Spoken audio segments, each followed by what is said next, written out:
आदित्य नाम का एक नौजवान अपने दोस्त विकास के साथ एक छोटे से गांव में रहने आया था। गांव की पुरानी हवेली में रहने का फैसला उन्होंने इसलिए किया क्योंकि वह काफ़ी सस्ती थी और गांव के लोग वहां रहने से डरते थे। हवेली के बारे में कहा जाता था कि वहां कई साल पहले एक औरत ने आत्महत्या की थी और तभी से वहां अजीब घटनाएं होने लगी थी। पहली रात हवेली में सब कुछ सामान्य था। दोनों दोस्तों ने आराम से खाना खाया और सोने की तैयारी करने लगे। विकास, जो भूत प्रेत की बातों पर बिल्कुल यकीन नहीं करता था, मजाक में बोला, क्या लगता है अगर रात के 3 बजे आईने के सामने काली देवी का नाम 3 बार पुकारा जाए तो क्या वह सच में आएगी? आदित्य ने उसे डांटते हुए कहा, ऐसा मत करना, यह हवेली पहले ही डरावनी है। विकास ने हंसते हुए कहा, अरे डरपोक मत बनो, और मजाक में आईने के सामने जाकर उसने 3 बार काली देवी का नाम पुकारा। कमरे में हल्की हवा चलने लगी और मोमबत्ती की रोशनी कांपने लगी, पर विकास को मजा आ रहा था। उसने आदित्य को छेड़ते हुए कहा, देखा, कुछ नहीं हुआ ना। रात गहरी हो गई और दोनों सोने चले गए। कुछ देर बाद आदित्य को अचानक एक अजीब सी आवाज़ सुनाई दी। ऐसा लग रहा था जैसे कोई धीरे धीरे रो रहा हो। वह बिस्तर से उठकर इधर उधर देखने लगा, लेकिन कुछ दिखाई नहीं दिया। उसकी धड़कनें तेज़ हो गई। तभी उसे आईने के पास कुछ अजीब सी परछाई दिखी। उसने सोचा शायद ये उसका भ्रम है, इसीलिए उसने अनदेखा किया और वापस सोने की कोशिश करने लगा। लेकिन जैसे ही उसने आंखें बंद की, उसे लगा कि कमरे में कोई और भी है। उसकी आंखें फिर से खुली और इस बार आईने में एक डरावनी शक्ल साफ दिखाई दे रही थी। वो औरत की शक्ल थी जिसके लंबे बाल और पीली आंखें थीं। वह आईने से बाहर आने की कोशिश कर रही थी। आदित्य का दिल ज़ोर ज़ोर से धड़कने लगा।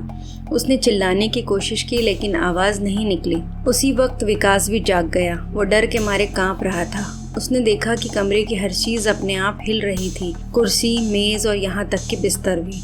दोनों के शरीर ठंड से कांपने लगे, लेकिन उन्हें यह ठंड हवेली के अंदर की नहीं बल्कि किसी और ही दुनिया की लग रही थी। अचानक कमरे की बत्तियां बुझ गईं और चारों ओर घना अंधेरा छा गया। घड़ी की टिक टिक के अलावा कुछ भी सुनाई नहीं दे रहा था। तभी अचानक दरवाजे पर जोर से दस्तक हुई।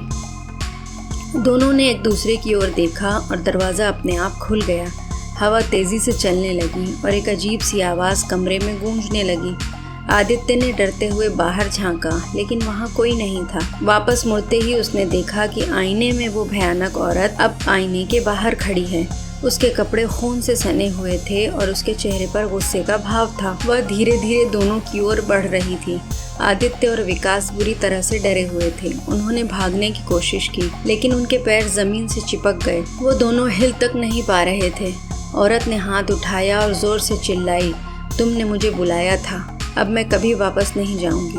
उसकी आवाज़ इतनी ज़ोरदार थी कि पूरे कमरे में गूंजने लगी। उसके बाद विकास अचानक बेहोश हो गया और आदित्य ने देखा कि औरत उसके ऊपर झुक रही है। उसकी गर्दन से खून निकलने लगा। आदित्य डर के मारे चीखने लगा, लेकिन उसकी आवाज़ फिर से गले में अटक गई। वह औरत अब आदित्य की ओर बढ़ने लगी। उसकी आंखें पूरी तरह से काली हो गई थीं। उसने एक भयानक हंसी के साथ कहा, अब तुम्हारी बारी है।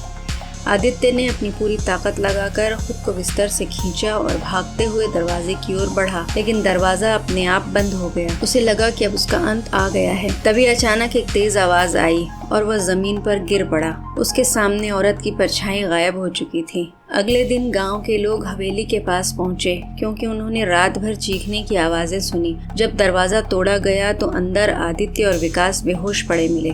हवेली का आईना पूरी तरह से टूटा हुआ था। आदित्य ने गांव वालों को पूरी घटना बताई, लेकिन कोई उनकी बात पर यकीन नहीं कर पाया। इसके बाद से गांव में यह चर्चा होने लगी कि उस हवेली में जो कोई भी काली देवी का नाम पुकारता है वह कभी सुरक्षित नहीं रहता। आदित्य और विकास ने उस दिन के बाद उस हवेली में कभी कदम नहीं रखा और गांव वालों ने भी हवेली को हमेशा के लिए बंद कर दिया।